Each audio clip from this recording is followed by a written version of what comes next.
आर्य समाज का एक एक कार्यकर्ता मैं ये कह सकता हूँ कि आर्य समाज के इन विद्यालयों में, गुरुकुलों में पढ़ने वाला व्यक्ति कभी सामान्य खान पान के से वंचित नहीं रहेगा, घर चलाने से वंचित नहीं रहेगा। पर मैं इससे बड़ी बात कह रहा हूँ, मैं अपने गुरुकुल के लिए एक फाइनेंसर को लेकर के गया कि आपको एक बार गुरुकुल की विजिट करवाते हैं।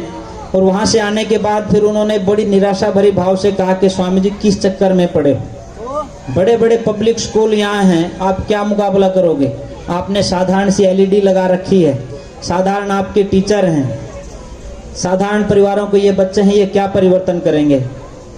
मैंने कहा जी ठीक कह रहे हैं, क्योंकि आप जिस परिवेश में पले बड़े हैं वहाँ तो 2-2 लाख रुपए महीने की फीस दी जाती है।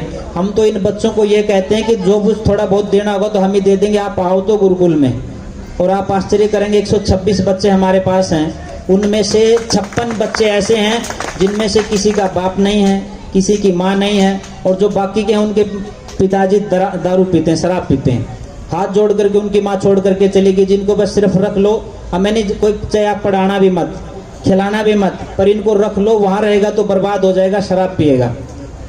मैं उस व्यक्ति के साथ गाड़ी में बैठ करके निकला और मैंने कहा कि एक परिवार की विजिट करते हैं, वहाँ मैं किसी से मिलवा के लेकर के आता हूँ। वहाँ हम एक बुजुर्ग माता जी के पास बैठे और माता जी से ये मैंने जानबूझ करके वो बातें शुरू की कि माता जी कैसा चल रहा है। उन्होंने कहा भाई कैसा क्या चल रहा है। 3 बच्चे थे, 2 तो ऑस्ट्रेलिया रहते हैं, बड़ा अच्छे से कमा रहे हैं, खूब पैसा है। एक ये थारे गुरुकुल वाले ने जो है ना सारा काम खराब कर रखा है।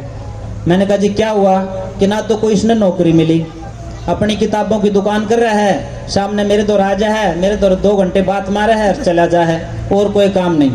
मैंने कहा माता जी आपकी यही सबसे बड़ी पूंजी है, जो शाम को बैठ करके आपके साथ 2 घंटे बात कर लेता है ना, ये सबसे बड़ी पूंजी है। और मैंने फिर वो उदाहरण दिया। कुछ दिन पहले मैं हॉलैंड में था, वहाँ मैं बात कर रहा था किसी से, वहाँ अनाथ आश्रम जैसे होते हैं ऐसे एक वृद्धाश्रम था, उसको देखने के लिए चले गए। बहुत से इंडियंस वहाँ रहते हैं। एक बुजुर्ग व्यक्ति से जब मैंने बात की तो मुझे इस बात के महत्व को बताते हुए गर्व हुआ कि जब मैंने उस व्यक्ति से कहा कि आपका कैसा चल रहा है, उन्होंने कहा जी बाकी तो सब ठीक चल रहा है, सरकार ने 100 गज का फ्लैट भी दे रखा है, छोटा सा पार्क है, उसमें बगीचा है, उसमें काम कर लेते हैं। पर दिक्कत ये होती है कि जब शाम का समय होता है, सोने का जब समय होता है, कोई बात करने वाला नहीं होता, तो मन भारी करके सोना पड़ता है। मैंने कहा जी इसका कोई उपाय आपने किया?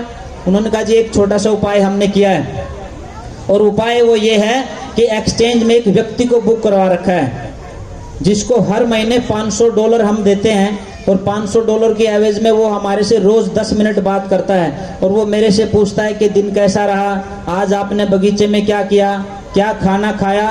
वो मेरे से सारी बातें पूछ लेता है, मेरा दिमाग खाली हो जाता है और मुझे ठीक से नींद आ जाती है। मैंने उस माता जी को कहा कि आपने जो ऑस्ट्रेलिया में छोड़ रखे हैं ना बच्चे, उनकी तो ये हालत है। आशा सानी नाम की जो महिला की जो घटना आप लोगों ने सुनी होगी, माँ ने फोन किया, बेटा कहा मैं बिजी हूँ अभी, माता जी बाद में फोन करना। 6 महीने तक बच्चे का फोन नहीं आता है। माता जी अंदर कमरे में है, उसका देहांत हो जाता है। ये पंजाब केसरी के ऑडिटोरियल में जो लिखा वो मैं आपको बता रहा हूँ। 6 महीने के बाद बच्चे को ध्यान आता है कि वो माँ ने फोन किया था, बात नहीं हुई, मैं बात करता हूँ। और वो जब फोन करता है तो फोन स्विच ऑफ आता है, कुछ बात नहीं होती।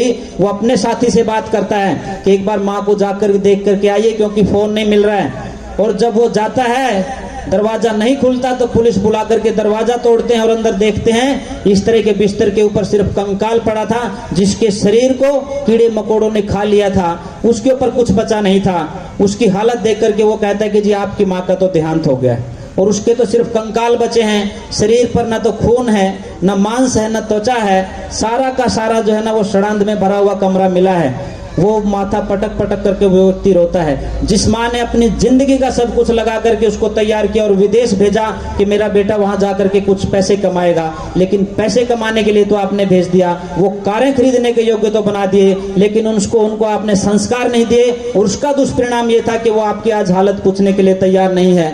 ऐसी घटना में जब पूछते हैं कि भाई आपकी माँ का देहांत हो गया, आप क्यों नहीं आ रहे हैं? 2 बच्चे विदेश में हैं, एक कहता है कि नहीं जी हमने तो बांट रखा है, पिताजी मरेंगे जब मैं आऊंगा, अब माँ मरी है तो उसकी जिम्मेदारी है, उसको जाना चाहिए था।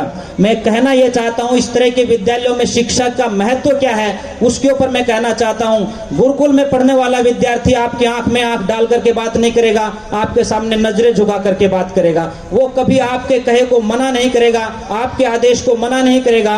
और जब सेवा की बात आएगी तो गुरुकुल का ब्रह्मचारी आगे बढ़ करके आपकी सेवा करेगा। और जो सबसे महत्वपूर्ण काम जिसको शुश्रूषा बोलते हैं, बड़े बुजुर्ग के साथ आप बैठेंगे और उसकी बातों को सुनना, उसको शुश्रूषा कहते हैं। बड़े व्यक्ति की बात के सुनने का सामर्थ्य इन बच्चों में पैदा होगा, चरित्र इन बच्चों में पैदा होगा।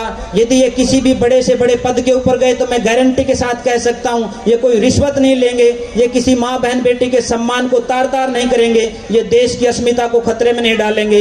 यदि हम चाहते हैं कि प्राचीन हमारे ऋषियों मुनियों की परंपराओं को, सिद्धांतों को, उनको हम जमीन के ऊपर उतार के दिखाएं तो इस प्रकार के कार्य करने पड़ेंगे। भले ही संदीपन जी 60-70 बच्चों को लेकर के बैठे हैं, इन विद्यार्थियों में से यदि 2-4 विद्यार्थी निकल करके जिन्होंने अष्टाध्यायी याद की होगी, महाभाष्य याद किया होगा, और बहुत से ब्रह्मचारियों के साथ में साक्षात्कार करता हूं, आपने मिशनरी वर्ग पे देखा होगा, एक एक छोटी छोटी बच्ची बिहार से लेकर के आए, माँ बाप नहीं है, बिल्कुल गरीब है, उसको नजीबाबाद गुरुकुल में ले आए। उस बेटी ने चारों के चारों वेद कंठस्थ याद कर लिए। आप उसको बैठाइए, 3 दिन में फटाफट सारे मंत्र सुना देगी।